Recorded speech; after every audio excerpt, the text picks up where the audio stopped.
That's why it's called a naked truth. Did you understand that? That's exactly what happens in society. While truth takes a long time, Churchill said, when truth has no time even to pull up its pants, lies and mystery have taken two and a half rounds of the world. And that's exactly what happens. You put a wrong thing in society, it goes around very fast. That too in today's, what's called social media, with this IT-GT and things like that, and computer, it goes around so fast. But the truth never travels. It doesn't go, because it's still naked, it can't expose itself. So that's how society runs. All because of one thing, the wrong educational basis. Education being just aimed at making a career and not aimed at making a healthy mind. So let's make the mind healthy. You know, as I was telling in the beginning, we don't know where the mind is. We think the mind is in the brain. A lot of people even today think the mind is in the brain. As a matter of fact, when somebody has a mental disorder, what do? We give chemicals. Where do the chemicals go? They go to an organ, only the brain, and damage the brain. So if you take chemical drugs for a mental disease, your brain gets damaged, so you get eventually dementia, which is called Alzheimer's disease. And there's a psychiatry professor in New York. She wrote a book that the psychiatrists, damage the brain of patients. So she wrote a book called Dementia, a drug-induced crime by doctors. This book cost her job. So she was dismissed as a professor of psychology in the New York University, psychiatry. But she said, okay, I don't mind. And this book gets her now enough money, millions of dollars, to survive. And her name is Grace Elizabeth Jackson. Just see the book. It's a beautiful book called The Mind is the Most Important Thing, and the mind is not in the brain. And that's where the drugs that we give for patients damage our brain. And she said dementia or depression or dementia or mental depression or what's called Alzheimer's disease is a drug-induced crime on mankind by doctors. So you should be very careful. And what does a mind disease require? Another good mind. As a psychologist, I was very happy that today's president is a psychologist and counseling psychologist, because counseling psychologists can treat a lot of unhealthy minds. So I always tell people, if you have an unhealthy mind, you require another healthy mind to make you sensible. I have a granddaughter who is a PhD in counseling psychology from Berkeley University, and she does counseling of cancer children. And she is very happy because a lot of these cancer children with cancer, because they are not counseled, they die because of the fear of disease itself. And if you counsel them, they live long. And all that is needed is good counseling. And that's because you require a healthy mind to cater to another unhealthy mind. So we require a lot of few people properly trained in the Somaya institutions to cater to the unhealthy minds in society. So I wish you good luck, Godspeed, and thank you once again for inviting me here. And I don't know what you will say when you go home.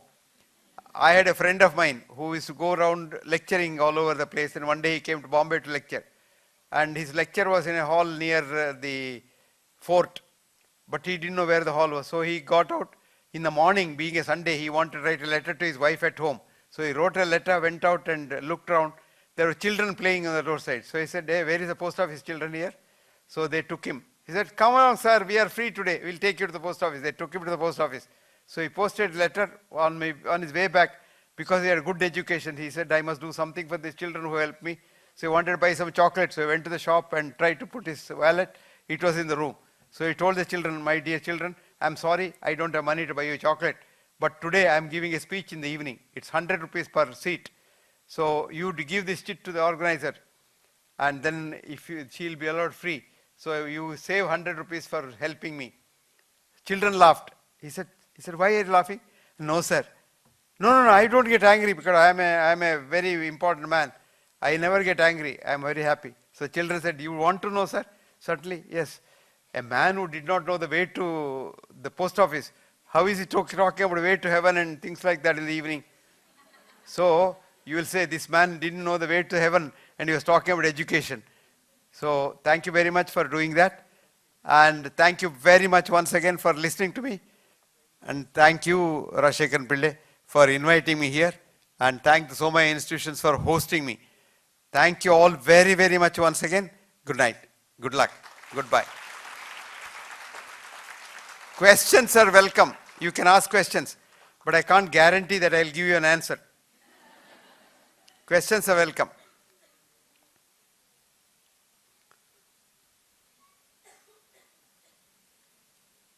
Sardar ji, ठीक है?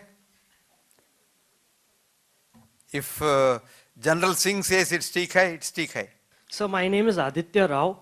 Aditya Rao. Yes, sir. Okay. And I wanted to tell you that, I wanted to ask you that I went to a international school for a demo lecture and I started teaching trigonometry over there. The teachers, I was giving the demo in front of teachers only, there were no students. So the teacher asked me that students here are like, I want to be a lawyer, why should I learn trigonometry? So how do I mean... No, I didn't get that. I didn't get that. No, actually, teacher said that students are like, I want to be a lawyer, not a mathematician. So why should I learn maths? Why should I learn trigonometry? So how do I face such situations? To be a good lawyer, you must know a little bit of everything. So you better learn some mathematics, some trigonometry. Otherwise, when you have a case in the court, if the mathematics is involved in it, you will be an idiot and you will not be able to argue.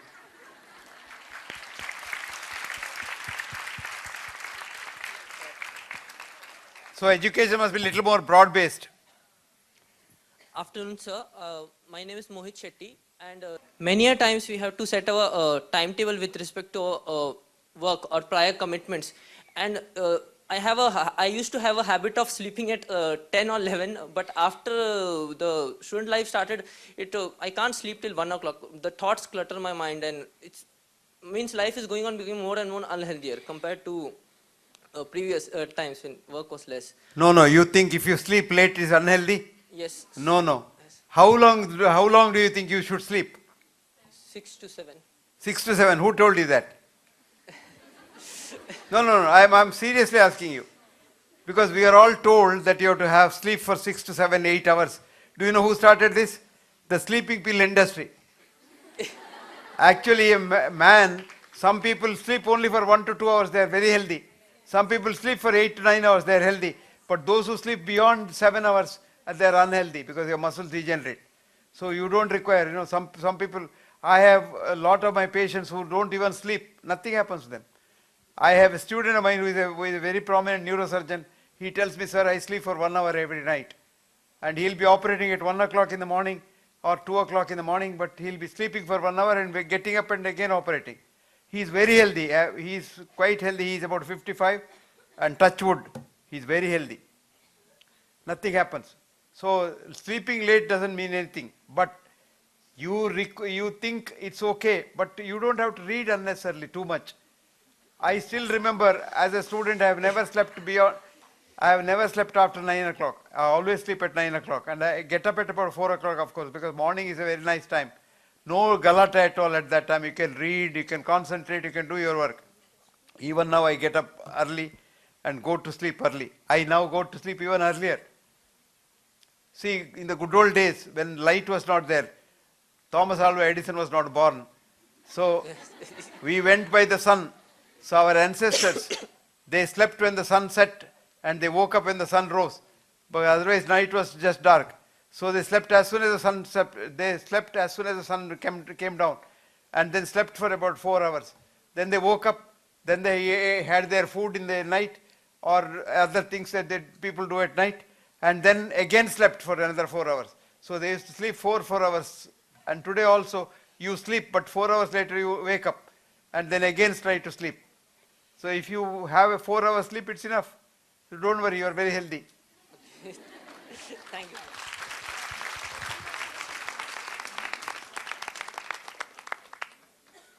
Shetre, correct, huh? Yes, sir, correct.